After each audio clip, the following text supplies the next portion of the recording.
Hi, this is Revathi. Welcome to అందమైన కథల పొదిరిల్లు. Video చూస్తున్న ప్రతి ఒక్కరికి, అలాగే లైక్స్, కామెంట్స్తో ఎంకరేజ్ చేస్తున్న వారందరికీ థ్యాంక్ యూ సో మచ్. ఇక కథలోకి వస్తే, చిలక జోస్యం తర్వాత కళ్యాణ్ మైథిలి ఆఫీస్కి వస్తారు కదా, ఆ తర్వాత నుంచి స్టోరీ కంటిన్యూషన్.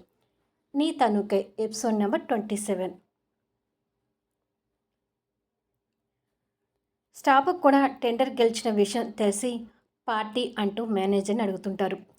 కళ్యాణ్ మైథిలి క్యాబిన్లోకి వచ్చి వాళ్ళ చైర్లోకి కూర్చోగానే మేనేజర్ లోపలికి వచ్చి, టెండర్ గెలుచుకున్న సంతోషంలో అందరూ పార్టీ అంటున్నారు సార్ అంటాడు. పార్టీ ఇవ్వాల్సిందే కదా మరి, ఆ అరేంజ్మెంట్స్ అన్నీ నువ్వే దగ్గరుండి చూసుకో అంటాడు కళ్యాణ్. ఓకే సార్ అని మేనేజర్ వెళ్ళిపోతాడు. కానీ మైథిలి ఆ ఆనందాన్ని ఆస్వాదించే పరిస్థితిలో లేదు. తన మైండ్ అంతా చిలక చెప్పిన జ్యోతిష్యం మీదనే ఉంది. ఓ ఎన్మి, ఏం ఆలోచిస్తున్నావు అని అడుగుతాడు. ఏమీ లేదు అంటూ వర్క్ చూసుకోవడానికి ఫైల్ ఓపెన్ చేస్తుంది. కళ్యాణ్ తన ముందుకొచ్చి తనకు ఎదురుగా టేబుల్ మీద కూర్చొని తన ముందున్న ఫైల్ తీసి పక్కకు నెట్టి, ఈ టెండర్ కోసం నువ్వు కూడా చాలా కష్టపడ్డావు కదా, అందుకే నీకు ఏదైనా గిఫ్ట్ ఇవ్వాలనుకుంటున్నాను. అది కూడా నీకు నచ్చిన గిఫ్ట్ ఇవ్వాలనుకుంటున్నాను. నీ ఇష్టాలేంటో నాకు తెలియదు కదా, నీకు ఏం గిఫ్ట్ కావాలో చెప్పు, ఇస్తాను అంటాడు. మైథిలి కాస్త ఆశతో చూస్తూ, ఏదడిగినా ఇస్తావా అని అడుగుతుంది. ఇస్తాను అంటాడు. నిజంగా ఇస్తావు కదా అంటుంది. నిజంగానే ఇస్తాను అంటాడు. మొన్న ఆ కార్ డ్రైవర్ని, ఇద్దరు రిసెప్షనిస్టుల్ని జాబ్లో నుంచి తీసేసావు కదా, వాళ్ళని తిరిగి జాబ్లోకి తీసుకోవాలి అంటుంది. కళ్యాణ్ ఆశ్చర్యపోతూ, నీ జాబ్ అగ్రిమెంట్ క్యాన్సిల్ గురించి అడుగుతావేమో అనుకుంటే వాళ్ళ జాబుల గురించి అడుగుతున్నావేంటి అని అడుగుతాడు. మైథిలి విరక్తిగా నవ్వి, ఆ అగ్రిమెంట్ గురించి అడిగినా నువ్వు ఒప్పుకోవని నాకు బాగా తెలుసు అంటుంది. కళ్యాణ్ తన బుగ్గ నొక్కుతూ, ఇది మాత్రం బాగా గెస్ చేసావు ఎనిమి, నిజంగానే అది నువ్వు అడిగినా ఒప్పుకోను. కాకపోతే ఇప్పుడు అడిగిన దానికి కూడా ఒప్పుకోను. ఆ ముగ్గురు వాళ్ళ వర్క్లో నిర్లక్ష్యం చూపించారు. నా బిజినెస్ విషయాల్లో అలాంటివి అస్సలు సహించను. ఏదో టైం బాగుండి ప్రాజెక్ట్ మళ్ళీ నా చేతికొచ్చింది కానీ, లేకపోతే ఆ ముగ్గురు నిర్లక్ష్యానికి నేను చాలా లాస్ అయ్యేవాడిని అంటాడు. అది నేను కూడా ఒప్పుకుంటాను కళ్యాణ్. కాకపోతే ఇప్పుడు టెండర్ గెలుచుకొని హ్యాపీగా ఉన్నావు. కానీ ఆ ముగ్గురు ఉద్యోగం పోగొట్టుకొని ఎంత పడుతుంటారో ఒక్కసారి ఆలోచించు. ఉద్యోగం నమ్ముకొని కుటుంబ పోషణ సాగించే వారికి సడన్గా ఉద్యోగం పోతే ఆ నరకం ఎలా ఉంటుందో నేను అనుభవించాను కాబట్టి ఆ బాధ నాకు బాగా తెలుసు.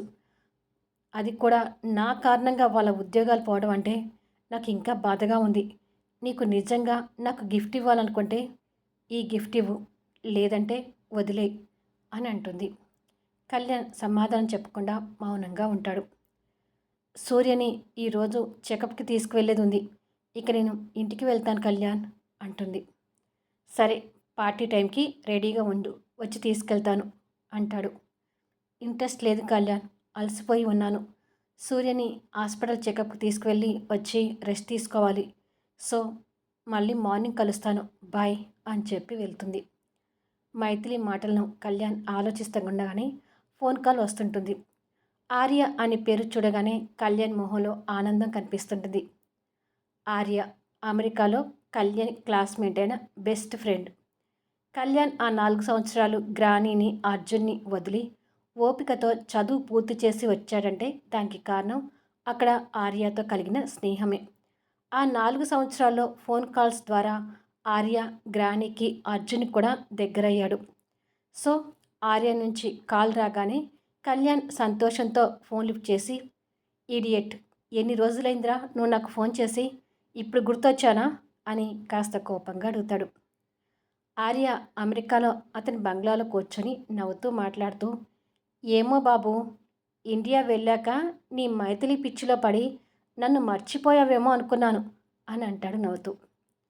తన పిచ్చిలో పట్టడానికి నేనేమైనా తన్ని లవ్ చేస్తున్నానా? నాకుంది తన శరీరం మీద వ్యామోహం కానీ తన మీద కాదు. మా ఇద్దరి గురించి అనవసరంగా ఏవో ఊహించుకోకు. నేను తన్ని ప్రేమించడం అనేది ఎప్పటికీ జరగని పని అంటాడు. ఆర్య భారంగా నిట్టూర్చి, "హ్మ్. సార్ ఏం మారలేదన్నమాట" అంటాడు. "ఎందుకు మారతాను? నలుగురిలో నన్ను కొట్టి, అవమానించిన ఆ క్షణాలను ఎలా మర్చిపోతాను? తన మీద ఆ కసి నా మనసులో అలాగే పేరుకుపోయింది" అంటాడు మైథిలి మీద కోపంతో. ఆర్య ఫోన్ కాల్‌లో ఉన్న మైథిలి మీద కళ్యాణ్‌లో ఉన్న కోపం అర్థమై మౌనంగా ఉంటాడు. నోట్: కళ్యాణ్ మైథిలి మీదున్న కోపం, కసి గురించి ఇంతవరకు అర్జున్‌తో పంచుకోలేదు కానీ, ఈ 4 సంవత్సరాల్లో ఆర్యతో పంచుకున్నాడు. ప్రస్తుతానికి మైథిలి గురించి, తన 1 ఇయర్ జాబ్ అగ్రీమెంట్ గురించి ఒక ఆర్యకి మాత్రమే తెలుసు. అంతలోనే కళ్యాణ్ కోపాన్ని కంట్రోల్ చేసుకొని, "ఇంతకీ నువ్వు స్టార్ట్ చేసిన బిజినెస్ ఎలా ఉంది ఆర్య?" అని అడుగుతాడు. "ఇప్పటి వరకు పర్వాలేదు కళ్యాణ్. కాకపోతే ఒకేసారి కోటీశ్వరుని అవ్వాలనే ఆశతో రిస్క్ పెద్దగానే తీసుకున్నాను. ఏమవుతుందో చూడాలి" అని. "నా విషయం వదిలేయ్. ఇంతకుముందే అర్జున్ గ్రానీతో మాట్లాడాను. మొన్న పెళ్లి చూపులకి వెళ్ళి పిల్ల తల్లిని లైన్‌లో పెట్టావంట. ఈరోజు శ్రేయాని ఎర్రగడ్డ హాస్పిటల్‌కి పంపిస్తానని బెదిరించావంట. శ్రేయాని ఎందుకురా అలా ఇబ్బంది పెడుతున్నావు?" అని అడుగుతాడు. "ఈరోజు శ్రేయాని చూడగానే నాకు ఎంత కోపం వచ్చిందో తెలుసా ఆర్య? తను నీ ఫ్రెండ్ అనే ఒక్క కారణంతోనే తను ఇంకా భరిస్తున్నాను. పాపం రా మైథిలి. ఆ రోజు శ్రేయ కారణంగా నేను మైథిలి మీద చేయి చేసుకోవాల్సి వచ్చింది. ఇంకొక్కసారి శ్రేయ వల్ల మైథిలి ఏ కాస్త చిన్న ఇబ్బంది పడినట్టు తెలిసినా శ్రేయని మామూలుగా వదిలిపెట్టను ఆర్య" అంటాడు కోపంగా. "ఆహా! నువ్వు మైథిలిని ఎన్ని ఇబ్బందులైనా పెట్టొచ్చు. కానీ శ్రేయ మాత్రం మైథిలిని ఇబ్బంది పెట్టకూడదు. ఏంటో నీ మాటలు అర్థం కావట్లేదు" అంటాడు ఆర్య. "మైథిలిని ఇబ్బంది పెడితే నేను మాత్రమే ఇబ్బంది పెట్టాలి. తన కన్నీళ్లకు నేను మాత్రమే కారణం కావాలి. అలా కాదని తన కన్నీళ్లకు ఇంకెవరైనా కారణమైతే మాత్రం వాళ్ళు అంతు చూసే వరకు ఊరుకోను. అది శ్రేయ అయినా సరే, ఇంకెవరైనా సరే నా చేతిలో నరకం చూడాల్సిందే" అంటాడు ఆవేశంగా. ఆర్య ఫోన్ కాస్త పక్కకు తీసి, మైథిలి మీద కసి అంటాడు. మళ్ళీ అంతలోనే పాపం అని జాలిపడుతున్నాడు. ఏంటో వీడు ఎప్పటికి అర్థమవుతాడో అని అనుకొని, "నేను త్వరలో ఇండియా వస్తున్నాను కళ్యాణ్. ఆ విషయం చెప్దామని నీకు ఫోన్ చేశాను" అంటాడు. అది విని కళ్యాణ్ సంతోషపడుతూ, "రియల్లీ?" అంటాడు. "అవును. శ్రేయ కూడా రమ్మని బలవంతం చేస్తుంది. ఒకసారి వచ్చిపోదామని చూస్తున్నాను" అంటాడు ఆర్య. "ఓహో! ఆవిడ గారి కోసం వస్తున్నారా?" అని వ్యంగ్యంగా అంటాడు. ఆర్య నవ్వి, "అదేమీ లేదు కళ్యాణ్. నాకే ఒకసారి ఇండియా వచ్చి మీ అందరినీ చూడాలనిపిస్తుంది" అంటాడు. కళ్యాణ్ అలా మాట్లాడుతుండగానే మైథిలి ఆఫీస్లో కారులో ఇంటికి చేరుకొని హాస్పిటల్కి వెళ్ళాలనే ఆత్రంతో కాస్త ఫాస్ట్గా ఇంటి మెట్లు ఎక్కి లోపలికి వస్తుండగా శారీ కాళ్ళలో పడి చెప్పు స్లిప్ అయి కింద పడబోతుంది. భయంతో కళ్ళు మూసుకొని ఆల్రెడీ పడిపోయాననే భ్రమలో ఉంటుంది. కాస్త అనుమానంతో నిదానంగా కళ్ళు తెరిచేసరికి మోహన్ 2 చేతుల్లో ఇమిడిపోయి ఉంటుంది. మోహన్ కాస్త సీరియస్ అవుతూ, "ఏంటి మైథిలిది? అంత తొందర దేనికి? కాస్త నిదానంగా వెళ్ళలేవా? కింద పడుంటే ఏమై ఉండేది? కాలు ఏమైనా నొప్పి పట్టిందా?" అని తన మీద కోపం చూపిస్తేనే ప్రేమగా అడుగుతాడు. మైథిలికి ఆ మాటల్లో మోహన్ తన మీద చూపిస్తున్న కోపానికి బదులు కేరింగ్ కనిపిస్తుంటుంది. మరో క్షణమే తను మోహన్ చేతుల్లో ఇమిడిపోయింది చూసుకొని, మోహన్ విషయంలో కళ్యాణ్ ఇచ్చిన పనిష్మెంట్లు ఒక్కసారిగా కళ్ళ ముందు కదిలి భయంతో మోహన్ చేతుల నుండి బయటపడి, "నొప్పి ఏమీ లేదు మోహన్. అయినా నేను కింద పడితేనే కదా నొప్పి కలగడానికి. పడకుండా నువ్వు పట్టుకున్నావు కదా, థ్యాంక్ యూ" అంటుంది. "ఓకే" అంటాడు మోహన్. "ఊరి నుంచి ఎప్పుడొచ్చావు మోహన్" అని అడుగుతుంది ఇంటి లోపలికి వెళ్తూ. "ఇంతకుముందే వచ్చాను మైథిలి" అంటాడు మైథిలితో లోపలికి అడుగు పెడుతూ. కాలుకట్టుతో సోఫాలో కూర్చున్న సూర్య వాళ్ళిద్దరిని చూసి, "హమ్మయ్య వచ్చారా? ఈరోజు హాస్పిటల్కి వెళ్తే కట్టు విప్పుతారు కదా అక్క" అని అడుగుతాడు. మైథిలి నవ్వుతూ, "అవును సూర్య. ఇలా ఫిజియోథెరపీ కంటిన్యూ చేస్తే మరి కొన్ని రోజుల్లో పూర్తిగా మామూలై నడుస్తావులే" అని అంటుంది. ఇంతలో రూమ్లో ఉన్న రాజేశ్వరి బయటకు వచ్చి, "ఊరి నుండి ఎప్పుడొచ్చా మోహన్" అని అడుగుతుంది.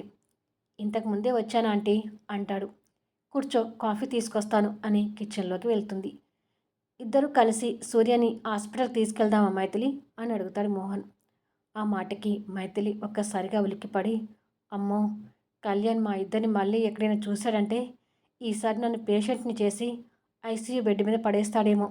ఏమైనా ఈ జాబ్ అగ్రిమెంట్ అయిపోయే వరకు మోహన్ నేను కలిసి కళ్యాణ్ కంట పడకపోతేనే మంచిది అని అనుకొని పైకి ఫేక్ స్మైల్ ఇస్తూ, "నువ్వెందుకులే మోహన్, సూర్యని నేను ఒక్కదాన్ని తీసుకెళ్తానులే" అంటుంది. "నీకొక్కదానికి ఇబ్బందవుతుందేమో మైథిలి" అంటాడు. "పర్వాలేదులే మోహన్, కాకపోతే హాస్పిటల్ నుంచి ఇంటికి రాగానే ఎప్పటిలాగా ఇద్దరం కలిసి సూర్యకి ఫిజియోథెరపీ చేయించుదాము. మేము వచ్చే వరకు ఇంట్లోనే ఉండు, ఎక్కడికి వెళ్ళకు" అంటుంది. "సరే మైథిలి" అంటాడు. ఇంతలో రాజేశ్వరి గారు కాఫీ తీసుకొనొచ్చి మోహన్‌కి అందిస్తూ, "మీ చెల్లెలి పెళ్లి సంబంధం ఏమైంది మోహన్" అని అడుగుతుంది. "కుదరలేదు ఆంటీ. వాళ్ళు ఎక్కువ మొత్తంలో కట్నం అడిగారు. అంత కట్నం ఇచ్చుకోలేని పరిస్థితిలో ఉన్నాము. అందుకే ఆ సంబంధం వద్దనుకున్నాము" అంటాడు. "దేనికైనా సమయం రావాలి మోహన్. ఎవరితో ఎవరికి రాసిపెట్టి ఉందో ఆ సమయం వచ్చినప్పుడే తెలుస్తుంది" అంటుంది రాజేశ్వరి. ఆ మాటలకి మోహన్ ప్రేమగా మైథిలి వైపు చూస్తుంటాడు. మైథిలి కాఫీ తాగి కప్పు పక్కకు పెట్టి, "మీరు మాట్లాడుతుండండి, నేను హాస్పిటల్‌కి వెళ్ళటానికి రెడీ అవుతుంటాను" అని రూమ్‌లోకి వచ్చి కబోర్డ్ నుంచి పంజాబీ డ్రెస్ తీసుకొని వాష్‌రూమ్‌లోకి వెళ్తుంది.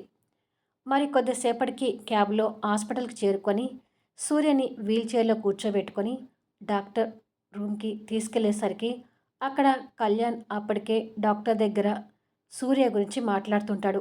మైథిలి కళ్యాణ్‌ని అక్కడ చూసి ఆశ్చర్యపోతుండగానే, "హాయ్ సార్" అని సూర్య కళ్యాణ్‌ని పలకరిస్తాడు.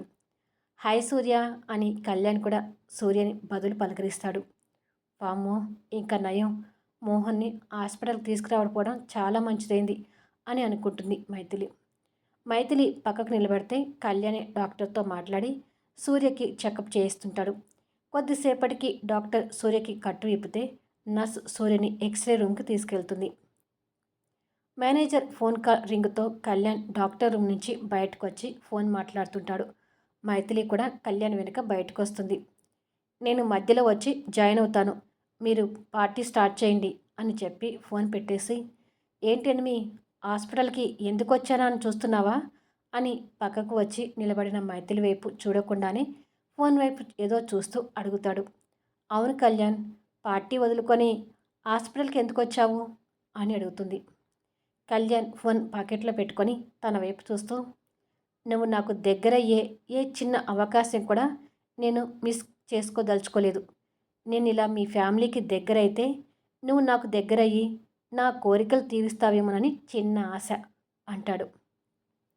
మైత్రి జీవం లేని నవ్వు నవ్వి, "మనసులో ఏది పెట్టుకోకుండా బయటికి అన్నీ చెప్పేస్తావు కళ్యాణ్. నీ దగ్గర నాకు ఇదొక్కటి బాగా నచ్చింది" అని అంటుంది. "చూసావా, ఈ కాస్త టైంలోని నీ దగ్గర నాకు ఇదొక్కటి బాగా నచ్చింది అని నీతో చెప్పించుకున్నాను. ఇదే నాకు కావాల్సింది. నువ్వు నా గురించి ఇలాగే మాట్లాడుతూ నాకు దగ్గరవ్వాలి" అంటాడు నవ్వుతూ. "అయితే ఈ కాసేపు కూడా నన్ను ప్రశాంతంగా ఉండనివ్వకుండా ఇక్కడికి కూడా వచ్చావన్నమాట" అంటుంది కోపంగా. "నీకు ప్రశాంతత అనేది నేను అమెరికాలో ఉన్న ఆ 4 సంవత్సరాలని చెప్పాను కదా. నేను ఇక్కడికి వచ్చాక ఇక నీకు ఎక్కడ ఉంది ప్రశాంతత" అని అంటాడు. "అది నిజమే. ఏ క్షణంలో అయితే జాబ్ కోసం నీ ఆఫీసులో కాలు పెట్టానో ఆ క్షణమే నాకు గడ్డు కాలం మొదలైంది" అంటుంది కోపంగా. కళ్యాణ్ నవ్వి, "అది సరే, సూర్య బయటకొచ్చేసరికి లేట్ అవుతుంది. ఈ పక్కనే ఐస్ క్రీమ్ పార్లర్ ఉంది, ఐస్ క్రీమ్ తిందాం పదా" అంటాడు. సూర్యను వదిలేసి "రాను" అంటుంది. సూర్య కూడా "ఐస్ క్రీమ్ తీసుకురావచ్చులే" అని మైథిలిని బలవంతంగా తీసుకెళ్తాడు. ఐస్ క్రీమ్ పార్లర్లో మైథిలిని ఓ టేబుల్ దగ్గర కూర్చోబెట్టి, "నేను వెళ్ళి ఐస్ క్రీమ్ తీసుకొస్తాను, కూర్చో" అని చెప్పి వెళ్ళి ఐస్ క్రీమ్ ఆర్డర్ చేస్తుంటాడు. అదే టైంలో ఓ ఇద్దరు పోకిరి కుర్రాళ్ళు మైథిలిని చూసి టీజ్ చేస్తూ, "ఏముందిరా ఫిగర్, ఇలాంటి ఫిగర్‌తో ఒక్క ముద్దు పెట్టించుకున్నా చాలు, జన్మ ధన్యమవుతుంది" అంటాడు ఒకడు. "నాకైతే తనతో లిప్ టు లిప్ కిస్ పెట్టించుకోవాలని ఉంది" అంటాడు మరొకడు. ఈ మాటలు దూరంగా ఉన్న మైథిలికి వినపడవు కానీ ఐస్ క్రీమ్ ఆర్డర్ చేస్తున్న మన మెంటలోడికి బాగా వినిపిస్తుంటాయి. కళ్యాణ్ మామూలుగానే ఐస్ క్రీమ్ తీసుకొని మైథిలి దగ్గరికి వచ్చేసరికి ఆ ఇద్దరు ఐస్ క్రీమ్ తిని వెళ్తుంటారు. "నువ్వు ఐస్ క్రీమ్ తిని సూర్య కూడా ఐస్ క్రీమ్ తీసుకొనిరా, నేను బయట ఉంటాను" అంటాడు. నువ్వు ఐస్ క్రీమ్ తినవా అని అడుగుతుంది. నాకు ఐస్ క్రీమ్ తినే మూడ్ పోయింది. అర్జెంటుగా ఒక ఫోన్ మాట్లాడాలి. నువ్వు తిని బయటికి రా అని చెప్పి వెళ్తాడు. ఏంటో ఈ మనిషి అనుకుంటూ మైథిలి ఐస్ క్రీమ్ తినడం మొదలుపెడుతుంది. కొద్దిసేపటికి మైథిలి ఐస్ క్రీమ్ తిని బయటకు వచ్చేసరికి ఓ దగ్గర జనాలు గుమ్మికూడి ఉంటారు. వాళ్ళలో కళ్యాణ్ కూడా ఉండటం చూసి ఏదో యాక్సిడెంట్ జరిగినట్టుంది అని అనుకుంటూ మైథిలి ఆ జనాల్లో కళ్యాణ్ పక్కకు వెళ్ళి నిలబడి అటుగా చూసి ఆశ్చర్యపోతుంటుంది. కొంతమంది జనాలు ఆ దృశ్యాన్ని చూసి వీళ్ళకి ఇంతే కావాలి అనుకుంటూ వెళ్తుంటారు. ఆ ఇద్దరి పోకిరి కుర్రాలు నెత్తురుడిన దెబ్బలతో మరో పక్క జనాల్లో ఉన్న కళ్యాణ్ని భయంతో గమనిస్తూ లిప్ టు లిప్ కిస్లో ఉంటారు. మైథిలి ఆశ్చర్యపోతూ, ఇదేంటి ఇద్దరు మగాళ్ళు రోడ్డు మీద ఇలా ముద్దు పెట్టుకుంటున్నారు అని ఆశ్చర్యంగా అడుగుతుంటే, వాళ్ళలో ఒక వ్యక్తి మాట్లాడుతూ, ఈ ఇద్దరు పోకిరోళ్ళు ఒక అమ్మాయి గురించి తప్పుగా మాట్లాడారంటమ్మా. ఈ జనాల్లో ఎవరో ఒక వ్యక్తి ఆ మాటలు విని వీళ్ళని కొట్టి ఇలా పనిష్మెంట్ ఇచ్చాడంట. ఈ జనాల నుండి ఆ పనిష్మెంట్ ఇచ్చిన వ్యక్తి పోయే వరకు వాళ్ళు ఇలాగే ముద్దు పెట్టుకోవాలంట అంటాడు.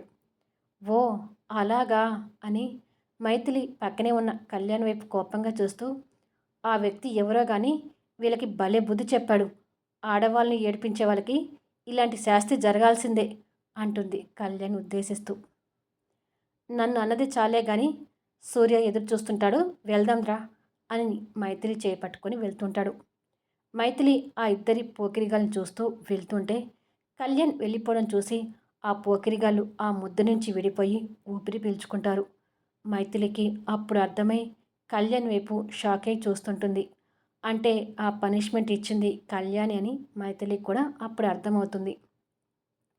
మరి కొద్దిసేపటికి సూర్య హాస్పిటల్ కారిడార్లో ఐస్ క్రీమ్ తింటుంటే మైథిలి కళ్యాణ్ డాక్టర్ ఎదురుగా కూర్చొని మాట్లాడుతుంటారు. డాక్టర్స్ రిపోర్ట్ చూస్తూ, ఓకే కళ్యాణ్ గారు, దాదాపు విరిగిన బోన్ సెట్ అయినట్టే. కాకపోతే కనీసం మరో 4 నెలలైనా కంటిన్యూగా ఫిజియోథెరపీ చేయించాలి. దాంతోపాటు కొన్ని మందులు కూడా రాస్తాను, అవి వాడండి అంటాడు.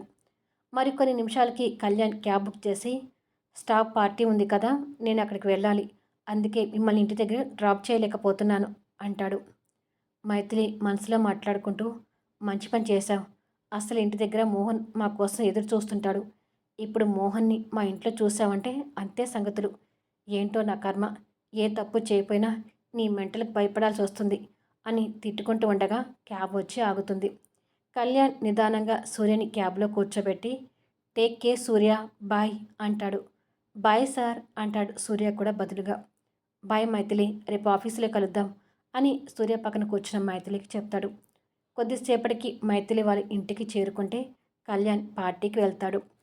టైం నైట్ 10 అవుతుండగా మైథిలి బెడ్ మీద పడుకొని చిలక జోష గురించి ఆలోచిస్తూ, 2 కోరికలు తీరినప్పుడు 3వ కోరిక ఎందుకు తీరదు అని మాట్లాడిన కళ్యాణ్ మాటల్ని గుర్తు తెచ్చుకొని భయపడుతూ, నిజంగానే నేను కళ్యాణ్కి లొంగిపోతానా? అందుకేనా ఆ డ్రీమ్ వచ్చి నన్ను అలా కలవర పెడుతుంది? కళ్యాణ్ అనుకున్నట్టుగానే అతని 3 కోరికలు తీర్చుకుంటాడా అనే ఆలోచనలో ఉంటుంది. ఆ తర్వాత ఏం జరుగుతుంది అనేది నెక్స్ట్ వీడియోలో చూద్దాం. ఈ వీడియోకి మాత్రం మీ లైక్స్ కామెంట్స్ ఇవ్వండి. ప్రోమో కూడా వస్తుంది కాబట్టి అది కూడా మిస్ కాకండి.